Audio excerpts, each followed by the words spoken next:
frères et sœurs en Christ, nous disons bon Dieu merci qui donne nous occasion aujourd'hui pour nous capables de continuer avec série méditation que nous gagnons pour semaine ça.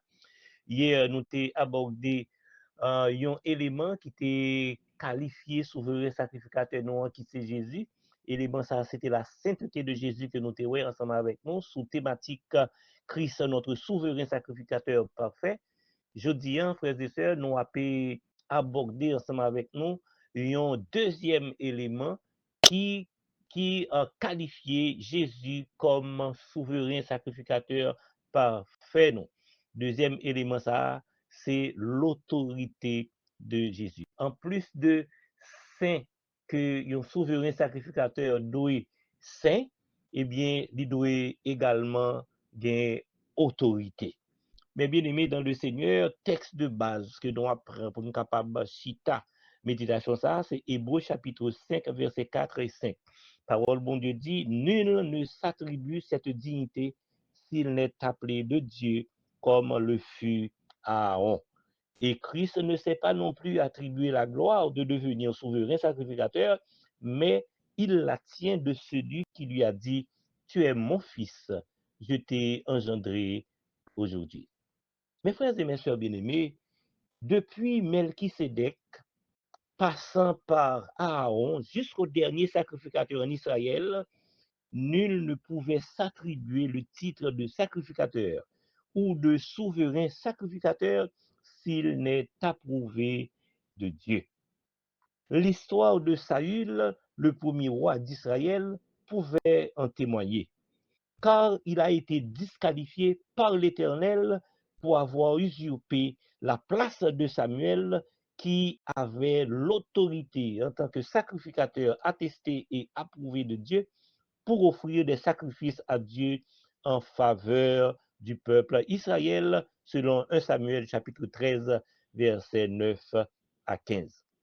Mais bien aimé dans le Seigneur, au verset 9 de 1 Samuel chapitre 13, on a vu que Saül a usurpé la position de Samuel.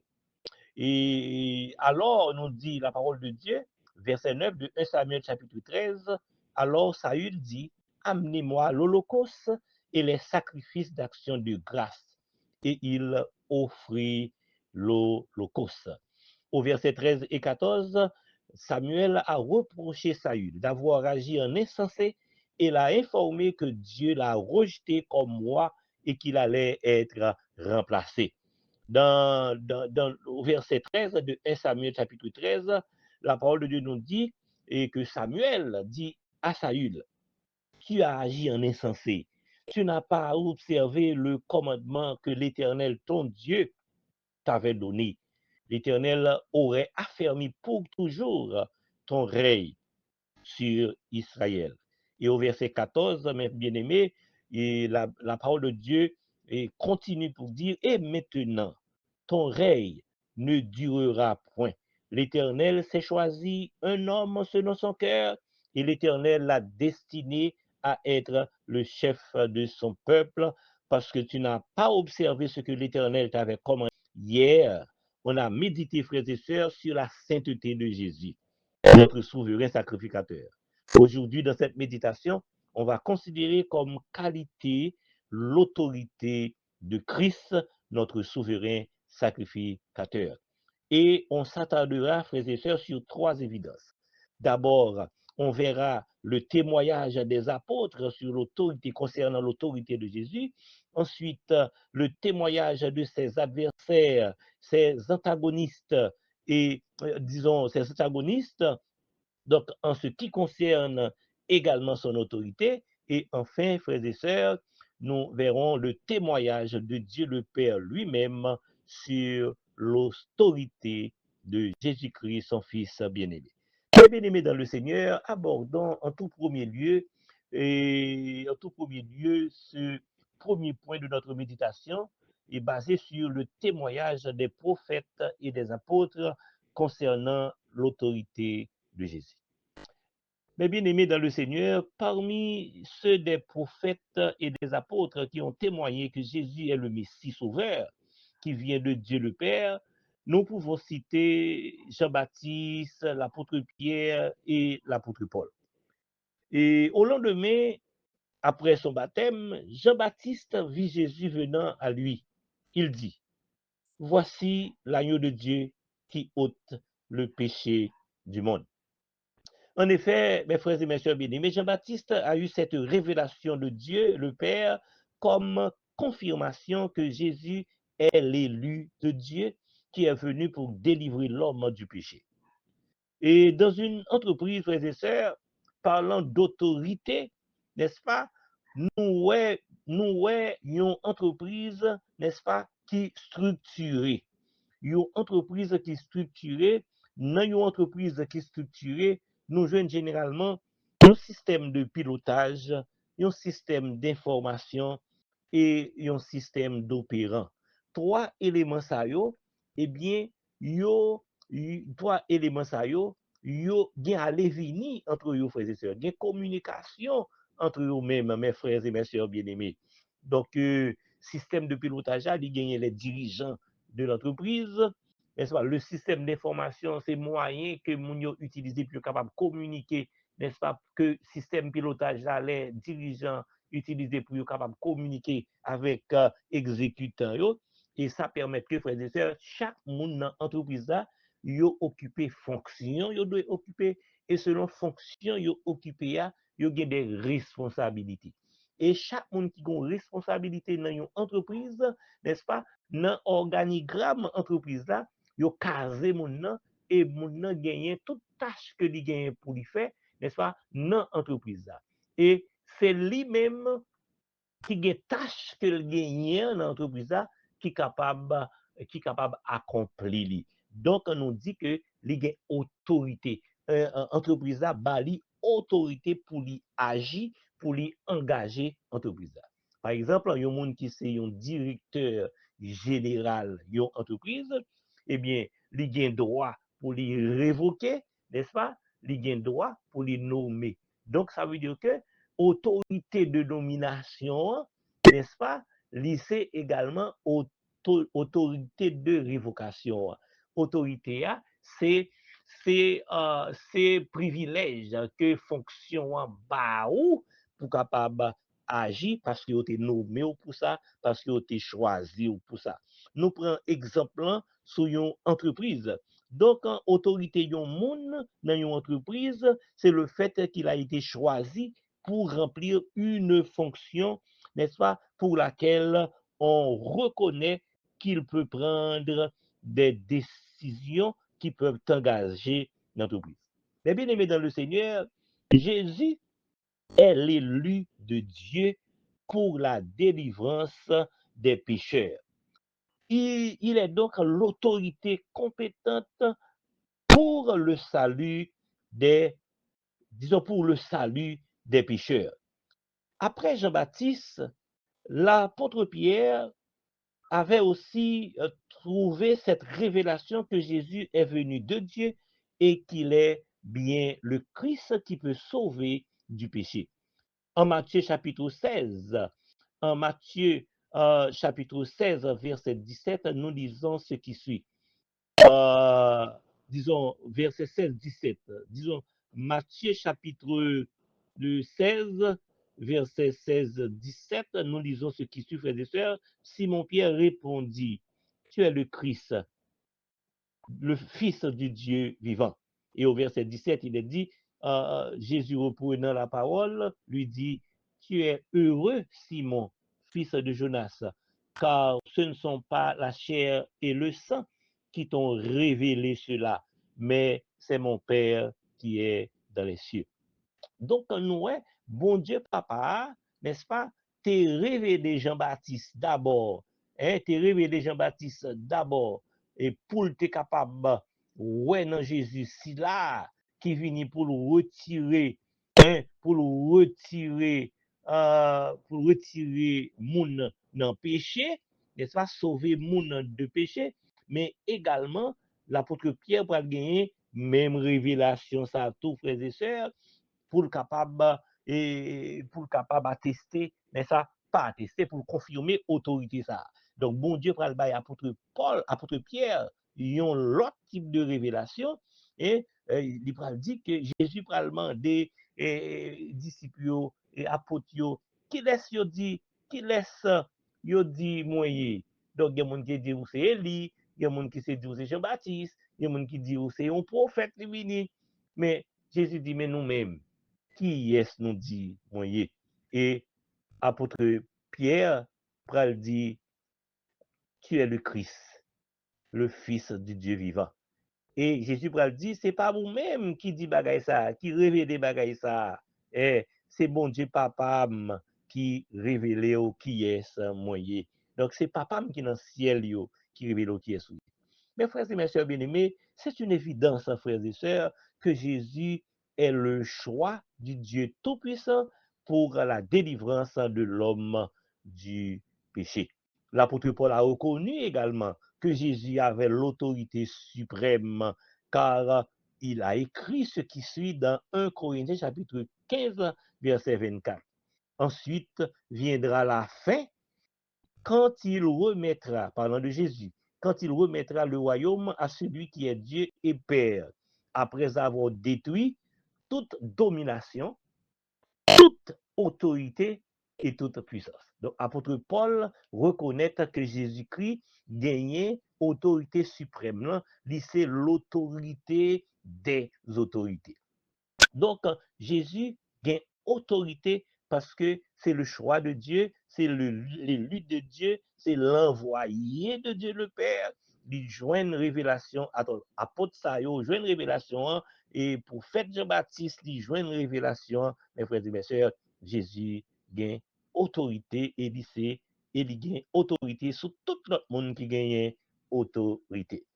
Après que Jésus, mes bien-aimés dans le Seigneur, eut calmé une tempête, les apôtres ont tous réalisé qu'il était fils de Dieu. Dans Matthieu chapitre 14, verset 33, nous lisons, ceux qui étaient dans la barque, n'est-ce pas, vinrent se prosterner devant Jésus et dire, tu es véritablement le fils de Dieu. Donc, lorsque apôtres, ouais, Jésus gagne autorité pour parler même aux éléments de la nature, yo Jésus calme une tempête, eh bien, yo témoigné ça, que Jésus est véritablement le Fils de Dieu. Donc, comme bon Dieu t'a gagné, bon Dieu papa t'a gagné pour le voyer, yon messi, pour le voyer, yon messi, vini, yon sauveur, vini, qui c'est la postérité de la femme, selon Genèse 3, verset 15, n'est-ce pas? Et selon Genèse chapitre 22, qui c'est la postérité d'Abraham, et c'est le fils de Dieu, c'est le germe de Dieu, eh bien, nous rendons compte que apôtre dans barque là, lorsque Jésus fait une calme tempête là, il dit c'est véritablement, c'est véritablement le fils de Dieu. Mes frères et mes sœurs bien-aimés, et nous-mêmes qui observons bon Dieu, nous-mêmes qui plaçons confiance dans bon Dieu, qui croient, n'est-ce pas, dans sauver ça, dans la mort, la résurrection, qui fait de nous ça aujourd'hui, petit bon Dieu, nous pas gagné pour nous, nous pas besoin de gagner cassé, parce que Jésus ça, il a autorité pour y agir dans la vie nous, il a autorité pour capable faire un pile bagaille pour nous, pour l'accompagner nous, et il a autorité pour capable agir dans nous, agir pour nous, agir autour de nous, parce qu'il dit dans la parole, voici je suis avec vous tous les jours jusqu'à la fin du monde. Il s'est sauvé, il a pouvoir pour ça, il a autorité pour ça, mes frères et mes sœurs bien-aimés. Mais bien-aimés dans le Seigneur, Jésus est non seulement une autorité divine en considérant le témoignage des prophètes et des apôtres, mais aussi, frères et sœurs, son autorité est attestée selon le témoignage de ses adversaires ou de ses antagonistes. Et tel, frères et sœurs, est le deuxième point de notre méditation que je compte aborder avec vous dans le cadre de cette intervention. Mais bien aimés dans le Seigneur, notre deuxième point stipule le témoignage des antagonistes ou des adversaires de Jésus concernant son autorité. Même monde qui était en face lui, même monde qui était en face de Jésus, même monde qui pas de lui, ils ont réalisé que Jésus pas n'importe qui monde. Jusqu'à la fin, pendant qu'ils fin touiller Jésus, les ouais, qui ça qui accompagne l'homme ça et, disons et témoignage ou mais aux soldats ou mais on va dire véritablement nèg ça c'était petit bon Dieu. Et les pharisiens, frères et sœurs, au temps de Jésus, étaient parmi les antagonistes les plus farouches, n'est-ce pas? Les plus farouches qui étaient en face de Jésus.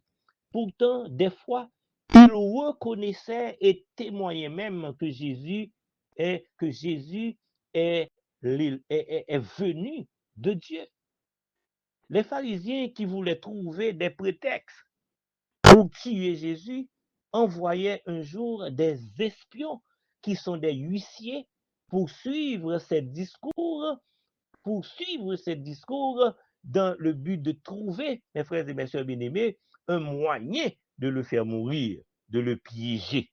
Mais au retour de ces huissiers, n'est-ce pas, à leur retour auprès des pharisiens, ils ont rapporté, ces huissiers-là ont rapporté, n'est-ce pas, ont rapporté aux pharisiens et, que cet homme n'est pas n'importe qui, n'est-ce pas? Surtout quand les pharisiens leur ont posé la question, pourquoi ne l'avez-vous pas amené? Parce que c'est ça, ils ont espéré qu'il allait faire sur Jésus, et puis après, pour eux, tout arrêter Jésus, porter le baillot. Mais huissier, ouais, que Jésus, n'est-ce pas, dans parole, dans agissement, comment il était extraordinaire. Et bien, monsieur, obligé de retourner sans qu'il n'ait pas venir avec Jésus. Les pharisiens ont dit, pour qui ça? Pour qui ça? Et pour qui ça nous pas de porter le vini? Mes amis, au verset 46 de Jean chapitre 7, attendez, la parole de Dieu nous dit que les huissiers répondirent aux pharisiens, jamais homme n'a parlé comme cet homme. La parole de Jésus faisait donc autorité au milieu du peuple Israël. Et personne n'osait donc le contredire. Jésus, c'est une autorité. Et il joint autorité de mission que bon Dieu t'a bali, de mission que t'es venu pour te remplir, parce que t'es le choix de Dieu. Et c'est ça que nous dit dans Jean chapitre 3, verset 16, Dieu a tellement aimé le monde qu'il a envoyé son Fils unique. Donc c'est l'envoyé de Dieu. Jésus, c'est l'envoyé de Dieu. Donc il a l'autorité de faire, frères et sœurs, tout ça qu'il t'a fait dans le temps peuple Israël. Tout miracle qu'il t'a fait, n'est-ce pas, toute parole qu'il t'a dit, toute démonstration qu'il t'a fait, il a autorité pour ça, parce que c'est lui l'élu de Dieu, c'est lui le Messie, c'est lui le Sauveur, c'est lui l'envoyé de Dieu. Donc, mes frères et mes sœurs bien-aimés, Jésus a une autorité qui est liée à fonction que mon Dieu t'a bali, à mission qu'il t'a gagné. Nicodème, mes bien-aimés dans le Seigneur, un docteur de la loi, un pharisien également, il a donc reconnu l'autorité de Jésus en disant en Jean chapitre 3, verset 2, n'est-ce pas? Et disons, après qu'il était venu contre Jésus, dans la nuit, il dit, Rabbi, nous savons que tu es docteur. Tu es un docteur venu de Dieu. Car personne ne peut faire ces miracles que tu fais si Dieu n'est avec lui. Nicodème, un docteur de la loi, n'est-ce pas? L'observer Jésus, l'autorité que Jésus a exercée, l'autre succès Jésus, dans sa entrepreneur, dans miracle, n'est-ce pas? Dans miracle fait, il réalisé. Personne ne peut pas faire ça va faire sous pas venir de bon Dieu. Donc, mes frères et mes sœurs bien-aimés, nous, même antagoniste Jésus-Christ, t'es témoigné, hein, en un comportement, en un parole, yo t'es réalisé que Jésus est venu de bon Dieu. Donc, il te gain autorité pour te faire tout ça que il t'a fait. Frères et sœurs en Christ, les prophètes et les apôtres, aussi bien que les adversaires de Jésus, ont reconnu et attesté l'autorité de Jésus. Mais aussi, nous avons le témoignage le plus puissant qui vient de Dieu le Père lui-même concernant l'autorité de Jésus. Abordons à présent, mes frères et mes sœurs bien-aimés, le dernier point de notre méditation qui est le témoignage de Dieu le Père sur l'autorité de Jésus. À la montagne de transfiguration qui se trouve dans Matthieu chapitre 17, la parole de Dieu nous dit, une voix fit entendre des cieux en présence des apôtres Pierre, Jacques et Jean. Au verset 5 de Matthieu 17, cette voix dit, celui-ci est mon fils bien-aimé, en qui j'ai mis toute mon affection. Écoutez-le. Celui que les apôtres devaient écouter, ce n'est pas Moïse. Ce n'est non plus Élie qui était à gauche et à droite, Jésus-Christ qui était dans la gloire sur montagne ça. Papa a intervenu pour lui dire, ce n'est pas ni Moïse, ni Élie, mais il parlait de Jésus-Christ petit Lia, envoyé là, sauveur, il voyait pour nous, il dit, c'est petit moi, c'est lui pour nous coûter.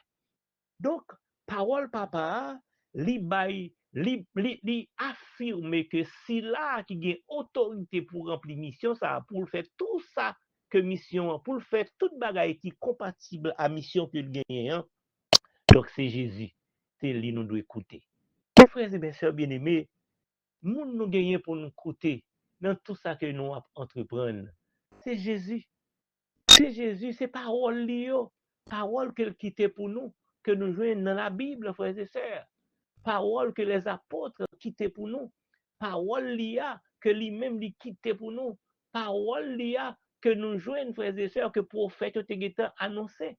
N'est-ce pas? Donc, frères et sœurs, donc c'est sous parole ça, nous capables d'écouter Jésus parce que c'est lui-même, bon Dieu, bail autorité ça. C'est lui-même qui gagne autorité pour nous écouter lui, autorité pour nous écouter, il y a autorité pour nous capables obéir lui, mes frères et mes sœurs bien-aimés. Jésus c'est sauveur nous. Jésus c'est lui-même qui gagne autorité pour nous écouter et pour nous servir, mes frères et mes sœurs bien-aimés. Dans le psaume 110 et verset 4, psalmiste, mes frères et mes sœurs bien-aimés, prophétiser un bagage important que nous allons partager ensemble avec. Nous sommes 110 verset 4. Donc, disons, le psalmiste a prophétisé sur Christ et sa fonction sacerdotale. Depuis le psaume, depuis, n'est-ce pas, depuis le psaume 110, frères et sœurs.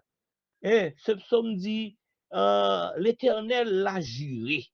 L'Éternel l'a juré et il ne s'en repentira point, qui est sacrificateur pour toujours à la manière de Melchisédek. Melchisédek, mes frères et mes sœurs bien-aimés, c'est le roi sacrificateur et que Abraham a rencontré à Jérusalem. Après que le fin boumé, n'est-ce pas, contre des ennemis, il gagne un butin de guerre, et butin de guerre ça, il pral prélever 10%, il pral payer lui, n'est-ce pas, il pral payer lui à Dimsa, à Melchisédek, roi de Salem, qui était également sacrificateur du Dieu très haut. Donc c'est depuis la Genèse, frères et sœurs.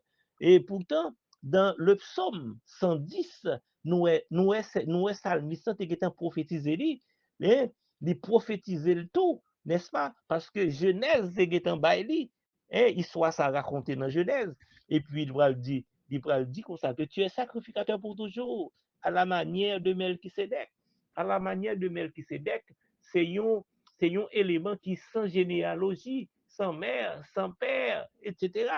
Donc qui définit, n'est-ce pas, toute bagaille là qui qualifie Jésus comme souverain sacrificateur.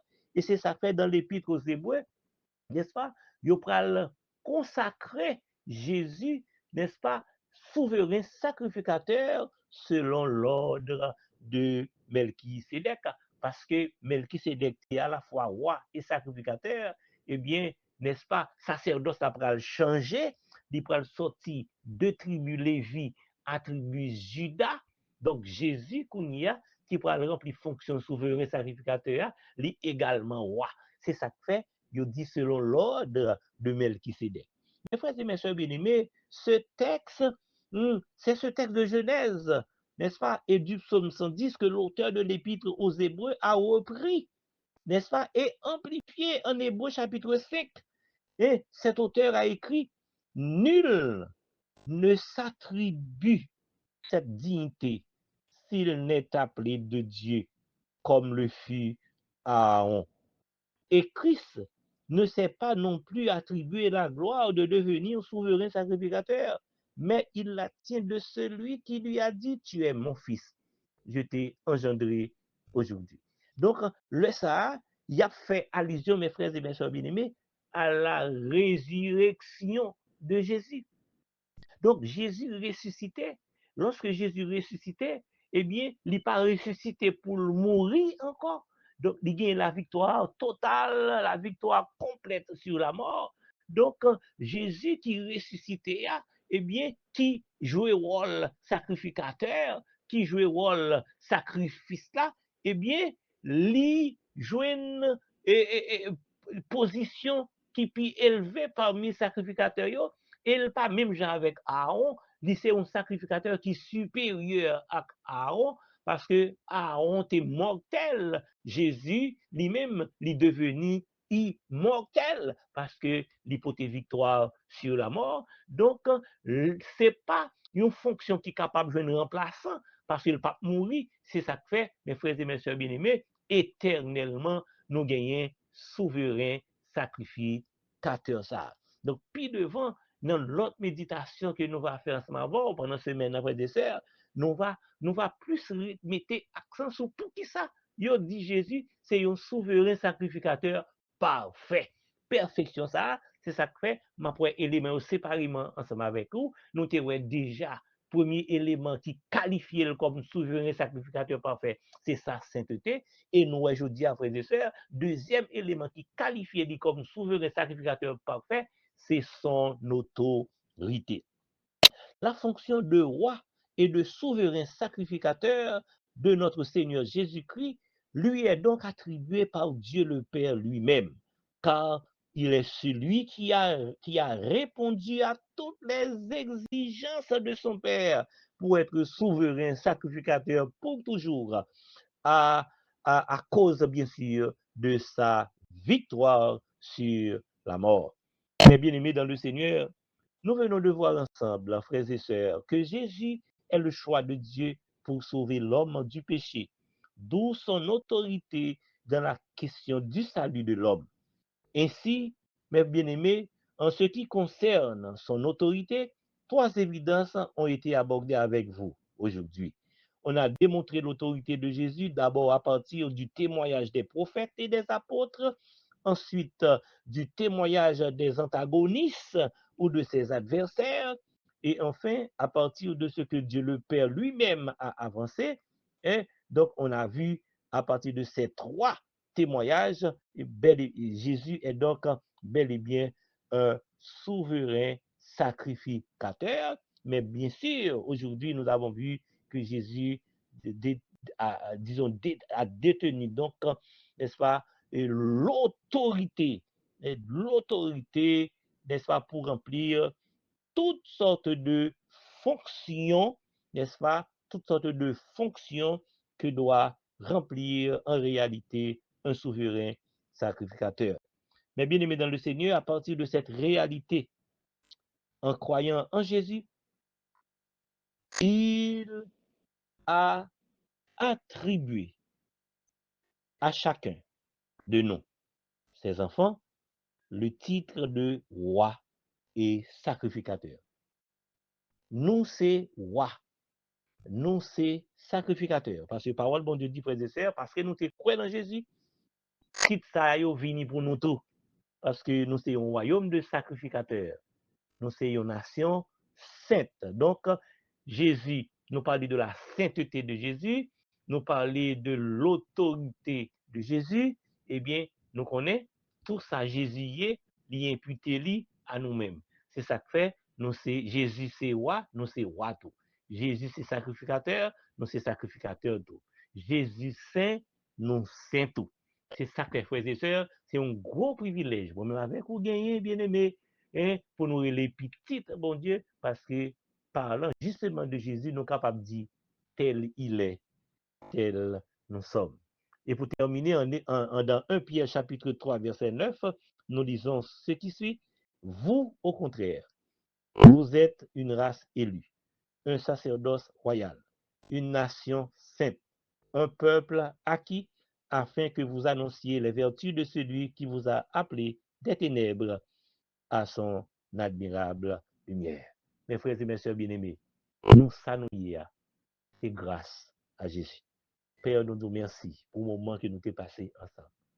Nous espérons, frères et sœurs, chaque monde qui t'entend nous aujourd'hui va réaliser, va prendre conscience de qui est Sioye et surtout de qui élément qui qualifiait Jésus comme souverain sacrificateur parfait. Grâce à lui-même, nous sanouillons aujourd'hui. Grâce à lui-même, bon Dieu Papa, pardonnez-nous, nous réconcilier avec lui-même. Merci Seigneur pour grâce que vous faites nous tous. Merci Seigneur parce que vous avez continué à accompagner nous. Merci Seigneur. Merci. On va édifier à salut tout le monde qui a possibilité pour tendre méditation nous et surtout méditation semaine ça. Amen. Que Dieu vous bénisse frères et sœurs.